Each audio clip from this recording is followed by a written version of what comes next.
بسم اللہ الرحمن الرحیم۔ میرے معزز استاد اکرام اور میرے ساتھیوں، سب سے پہلے تو میں آپ کو اپنا سلام پیش کرتا ہوں۔ السلام علیکم ورحمۃ اللہ۔ آج میں آپ کو نماز کے بارے میں کچھ بتاؤں گا کہ نماز ہمارے اوپر فرض ہے۔ جو بچہ 7 سال کا ہو جاتا ہے، جس کی عمر 7 سال سے زیادہ آگے بڑھنا شروع ہو جاتی ہے، اس پر نماز لازم ہے، بالکل فرض ہے۔ اس پر نماز فرض ہے، لازم ہے۔ نماز پڑھنا بہت اچھی عبادت ہے، نیک عبادت ہے، اور نماز کو چھوڑنا بہت بری بات ہے۔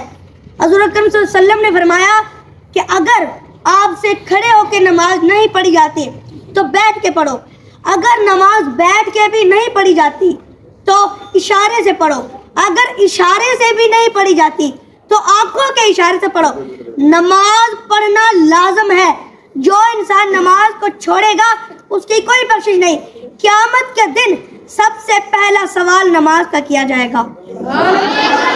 تو میرے پیارے ساتھیوں، میں آپ کو یہ بھی بتاتا چلوں کہ جو انسان جامعہ مسجد جو ہوتی ہے، بڑی مسجد جس کو آپ کہتے ہیں، اس کے اندر 5 نمازیں پڑھے گا، اسے 50 نمازوں کا ثواب ملے گا۔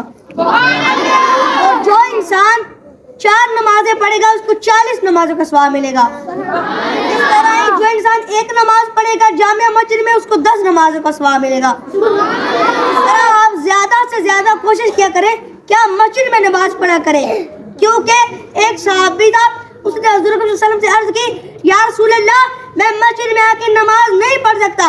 حضور صلی اللہ علیہ وسلم نے فرمایا کہ بتاؤ آپ کی وجہ کیا ہے، آپ کیوں نہیں مسجد میں آ کے نماز پڑھ سکتے؟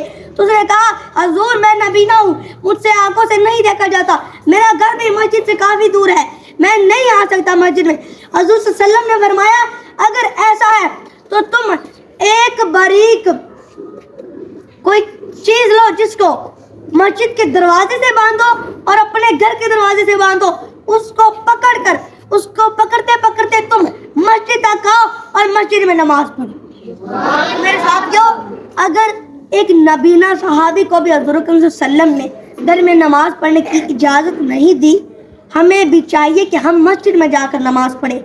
آپ کے سامنے ہمارا پیارا مسلمان ملک فلسطین ہے، جن کی مسجدوں کو ختم کر دیا گیا، بمباری کی گئی، اتنے میزائل، اتنے بم جو ایک بڑی اسلامی بہت بڑی جنگ ہوئی تھی اس میں نہیں پھینکے گئے، اتنے زیادہ بمباری افغانستان اور امریکہ کی جنگ کے درمیان نہیں پھینکی گئی، لیکن ان کے اوپر اس سے بھی زیادہ بمباری پھینکی گئی اور ان کے اوپر بہت زیادہ ظلم کیے جا رہے، لیکن وہ پھر بھی آخری دم تک پڑھتے رہے اور پڑھتے رہیں گے، لا الہ الا اللہ محمد رسول اللہ۔ اور اگر وہ اتنی مشکلات میں اللہ تعالیٰ کی نماز پڑھتے ہیں، سارے اللہ تعالیٰ کی باتیں کرتے ہیں، تو ہم آزاد ہو کے بھی کیوں نہیں یہ کر سکتے؟ ہمیں چاہیے کہ نماز پڑھیں، ہمیں چاہیے ہم روزہ رکھیں، جو خاص طور پر 12 سال سے زیادہ جن کی عمر ہو گئی ہے۔ اور دوسرا میرا ٹاپک، آخری میرا جو بات بتانے لگا ہوں، شکریہ۔